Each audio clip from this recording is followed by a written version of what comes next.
Hello hi friends, ఈరోజు నేను chicken keema ఉండలు చేయబోతున్నాను. ఎప్పుడు చికెన్ ఒకేలా చేసుకుంటూ బోర్ కొట్టేస్తుందా? ఈ మెథడ్లో ట్రై చేసి చూడండి. ఇది చాలా టేస్ట్గా ఉంటుంది. ఇది చాలా ఈజీ అయిన రెసిపీ కూడా. చికెన్ని వాటర్తో వాష్ చేసి పెట్టుకోవాలి. చికెన్ని ముందుగా ఇలా ఎముకలు లేకుండా ఓన్లీ బోన్లెస్ చికెన్గా కట్ చేసుకోవాలి. సన్నగా ఇలా కట్ చేసుకోవాలి, ఎందుకంటే మనం మిక్సీ జార్లో వేస్తున్నాం కాబట్టి సన్నగా కట్ చేసుకొని పెట్టుకొని ఇలా మిక్సీ జార్లో వేసుకోవాలి. ఇలా మిక్సీ జార్లో వేసుకున్న తర్వాత ఇందులో ఆనియన్ వేసి, ఆ తర్వాత 2 స్పూన్లు కారం పొడి వేసి, కొంచెం పసుపు వేసి, అల్లం పేస్ట్ వేసుకోవాలి. 2 స్పూన్లు అల్లం పేస్ట్ వేసుకోవాలి.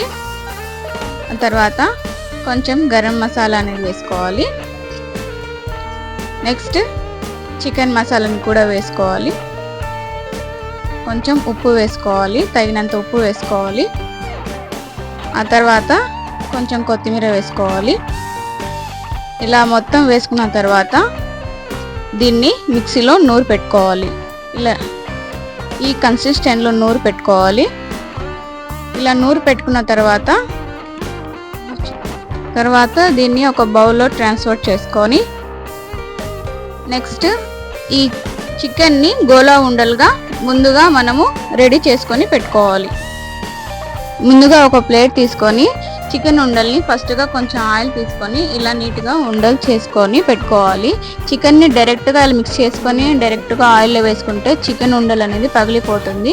కాబట్టి మనం ముందే దీన్ని ఉండలు చేసుకొని పెట్టుకోవాలి. ప్లేట్లో ఇలా మీడియం సైజుగా ఒకే సైజులో ఉండలు చేసుకొని పెట్టుకోవాలి. ఆ తర్వాత ఒక కడాయి తీసుకొని అందులో కొంచెంగా ఆయిల్ వేసుకోవాలి. ఆ ఆయిల్ అనేది కొంచెం వేడైన తర్వాత చికెన్ ఉండలు అనేది వేసుకోవాలి. 2-3గానే వేయించుకోవాలి, ఎక్కువ వేయించుకోకూడదు. అన్నీ ఎక్కువ ఒకేసారి వేస్తా అంటే చికెన్ ఉండలు అనేది పగిలిపోతాయి.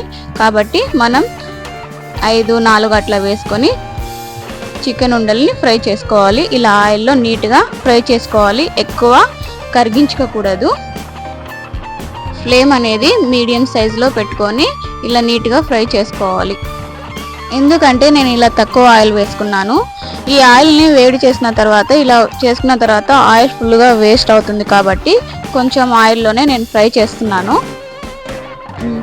చూడండి, ఇలా బాగా ఉడికిపోయింది. ఇలా చికెన్ ఉండలు అనేది బ్రౌనిష్ కలర్గా వచ్చేటట్టు చూసుకోవాలి. ఇలా బ్రౌనిష్గా వస్తేనే చికెన్ అనేది లోపల ఉడికేటట్టుగా ఉంటుంది.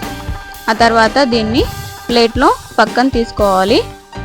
ఈ విధంగా చేసుకొని తినండి. చిన్న పిల్లలు అనే వాళ్ళు చాలా ఇష్టంతో తింటారు. క్రిస్పీగా ఉంటుంది, చాలా టేస్టీగా ఉంటుంది. ఈ చికెన్ని ఎవ్వరు ఇష్టపడని వాళ్ళే అని ఉండరు. Thank you for watching this video. మీరు కూడా ట్రై చేయండి. ఈ టేస్ట్ ఎలా ఉందనేది కామెంట్ చేయండి. Please subscribe to my channel.